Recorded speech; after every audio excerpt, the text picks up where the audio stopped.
Bangladeshi superstar Shakib খানের movie আমাদের West বেঙ্গলে চলে না, আমাদের কলকাতায় চলে না।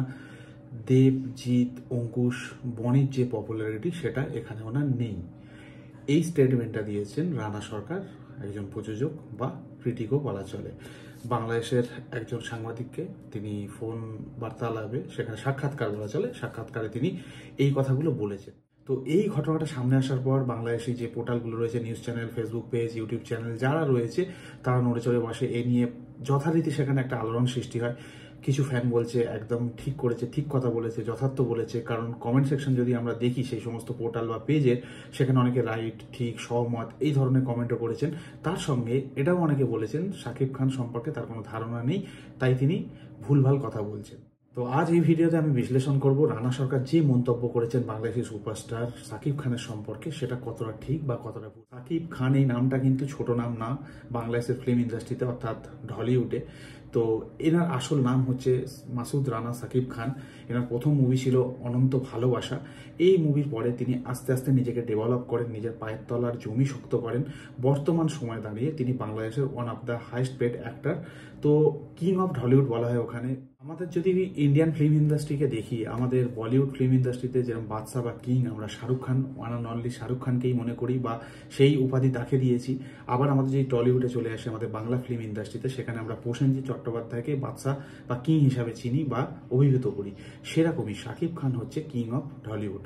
ওনার কন্ট্রিবিউশন, ওনার যে কাজ, এখনো পর্যন্ত এত বছরের কেরিয়ারে এতটা এজ হয়ে যাওয়ার পরে যে লেভেলের মুভি ডেলিভার করছে, সময়ের সঙ্গে সঙ্গে নিজেকে যেভাবে ভেঙেছেন, তাই ওনাকে কিং বলা হয় বাংলাদেশি ফিল্ম ইন্ডাস্ট্রিতে।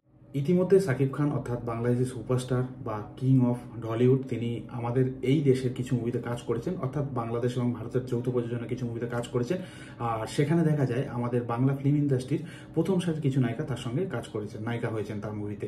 তার মধ্যে অন্যতম শুভশ্রী গঙ্গোপাধ্যায় এবং শ্রাবন্তী চ্যাটার্জি। তো শর্টে ওনার সম্পর্কে একটা গ্রাফ তৈরি করলাম। এইবারে আমি বিশ্লেষণ করব যে রানা সরকার যে কথাটা বলছেন যে এখানে ওনার মুভি চলে না, আর পপুলারিটি দেবজিৎ আর বনি, অঙ্কুশ এর থেকে অনেক কম। এবার আমি প্রথম পয়েন্টে আসি, যে কথাটা উনি বলেছেন যে ওনার মুভি এখানে চলে না। এবার কথা হচ্ছে, ওনার মুভি যদি না চলে, আমাদের ভারতের এসকে মুভিজের মতো ব্যানার ওনাকে নিয়ে মুভি করবে না। আমাদের বাংলা ফিল্ম ইন্ডাস্ট্রির প্রথম সারির নায়িকা ওনার সাথে কাজ করবে না, কারণ তার ডিফেম হয়ে যাবে। যদি এমন একটা হিরোর সাথে তারা কাজ করে, সে প্রোডাকশন হাউস হোক, নায়িকা হোক বা যেই হোক না কেন, ডিরেক্টর হোক, যেই হোক না কেন, যদি কাজ করে, যদি সেটা ওয়ার্ক না করে, সেই নায়ককে যদি কেউ না চেনে, তার যদি পপুলারিটি না থাকে, তাহলে তারা মুভি করবে না। খুব সিম্পল ব্যাপার এটা।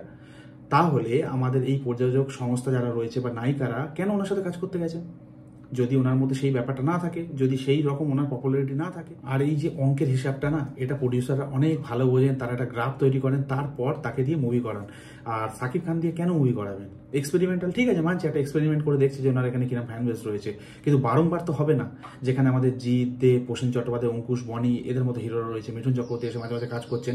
তো এই ধরনের যখন হিরোরা এখানে রয়েছে, তারপরে সাকিব খানকে এনে কেন তারা কাজ করাবেন? তার পিছনে কেন পয়সা দেবেন যদি তার এতটাই চলন না থাকে?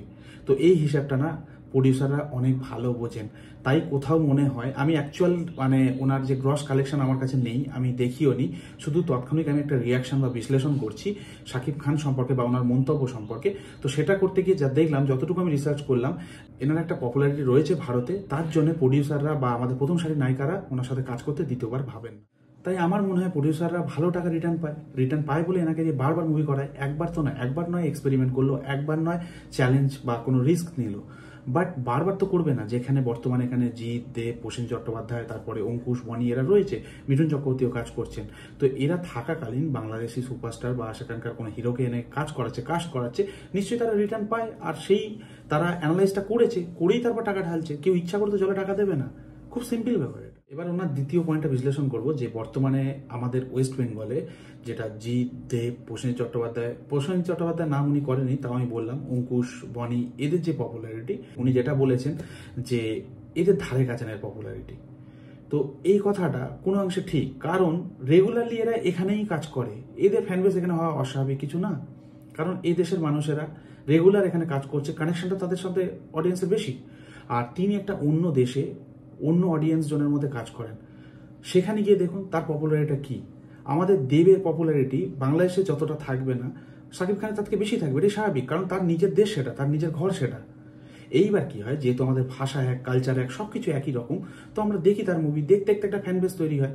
একেবারে ফ্যান বেস নেই এটা বলা ভুল, পপুলারিটি সেই হিসাবে কিছুটা কম হতে পারে, এটা নয় যে একেবারেই তার কিছু নেই। স্বাভাবিকভাবে দেব, জিৎ, অঙ্কুশ এদের পপুলারিটি এখানে বেশি হবে সেইভাবে, কারণ যেহেতু এটা নিজেদের ঘর।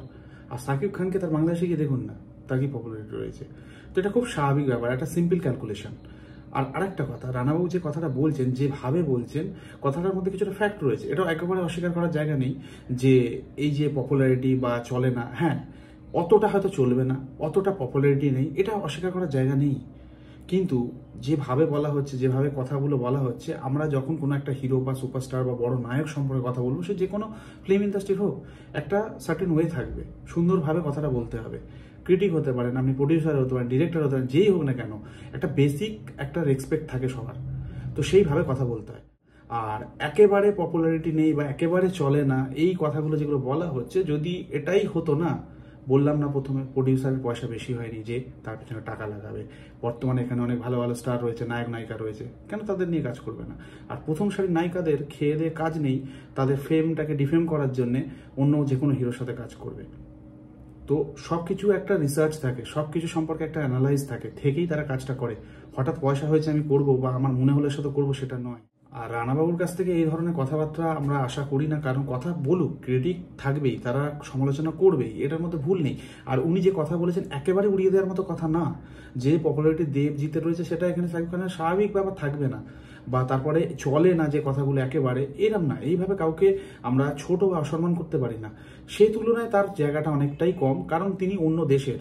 তো আমার কথা হচ্ছে, বলুন, ক্রিটিসাইজ করুন, সেটার একটা সঠিক হয়ে থাকা দরকার।